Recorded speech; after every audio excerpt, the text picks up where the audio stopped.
दीदी, जी जी आप भी चलिए, ये भी अच्छा है। क्या कहा तूने इनसे? बहुत तकलीफ हो रही थी इसीलिए कह दिया। हर चीज़ की ना हद होती है। मुझे लगा भलाई इसी में है कि अभी भी तू अपनी भलाई के बारे में सोच रहा है और मम्मी पापा की भलाई का क्या? बैठ जाओ, आराम से बैठ के बात करते हैं। बैठ जाओ। ऋषु, मम्मी पापा ने अपनी खुशियां छोड़कर सिर्फ हमारे बारे में सोचा है और मुझसे भी ज्यादा तेरे बारे में। तू कहे तो गिनवाओ, बचपन से लेकर आज तक क्या क्या किया है उन्होंने तेरे लिए। मैं जानता हूँ दीदी, हर माँ बाप की तरह हमारे माँ बाप ने भी हमारे लिए बहुत कुछ किया है। अगर गिनवाने जाओगे तो शायद सालों ही बीत जाएंगे। लेकिन आगे की ज़िंदगी का क्या? आप क्या चाहती हैं? आगे की ज़िंदगी मेरे लिए, मम्मी पापा के लिए नर्क से गुजरे। तू मम्मी पापा के साथ रहेगा तो तेरी जिंदगी नर्क सी हो जाएगी क्या?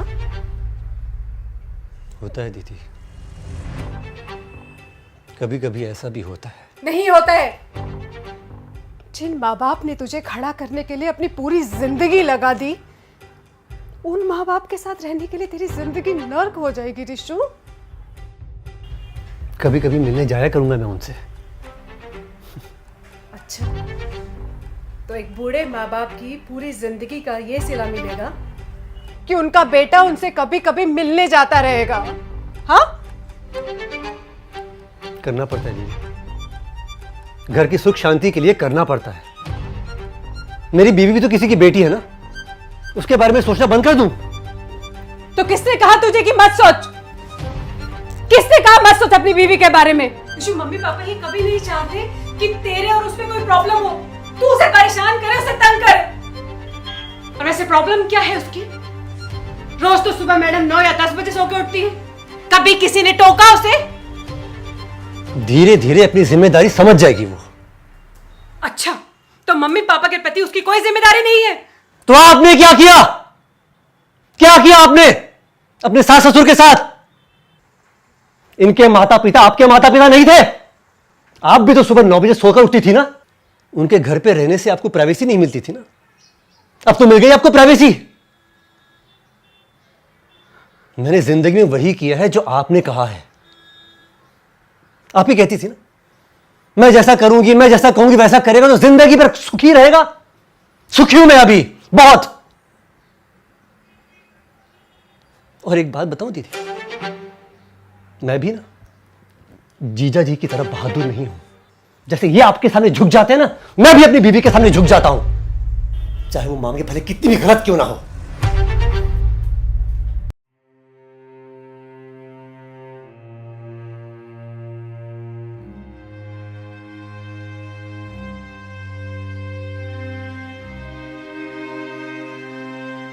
कितना घटिया तरीका निकाला है आपने मुझे सबक सिखाने का।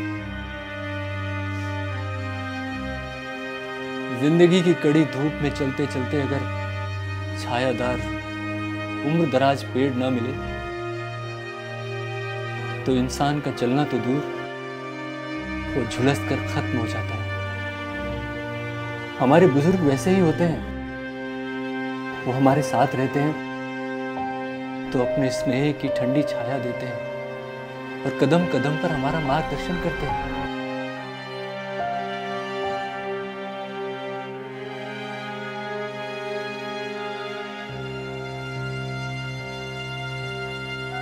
तुम अपने भाई से कह रही थी ना,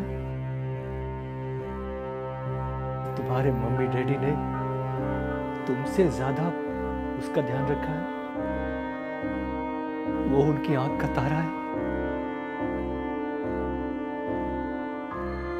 मैं भी मेरे माँ बाबूजी की आंख का तारा था। जितना उन्होंने मेरे लिए किया है शायद ही किसी ने किया हो, और आज भी कर रहे हैं।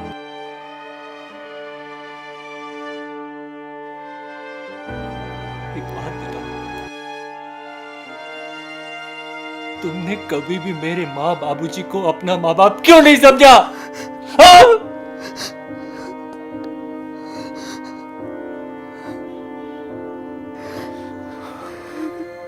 आज जब तुम्हारे भाई का फोन आया और उसने कहा कि वो तुम्हारे मम्मी पापा के साथ नहीं रहना चाहता, तो मैंने उसे समझाया कि देखो,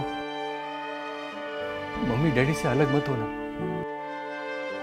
वो समझ तो गया, लेकिन उसने मुझसे कहा कि तुम मेरी दीदी को यहां लेकर आओ, इसलिए मैं तुम्हें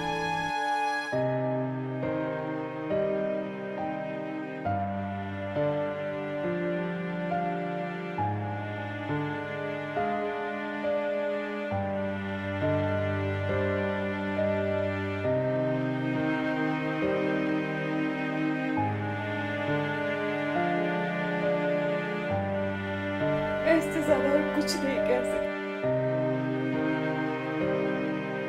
सिवाय इसके कि मुझसे बहुत बड़ी गलती हो गई, बहुत बड़ी गलती हो गई।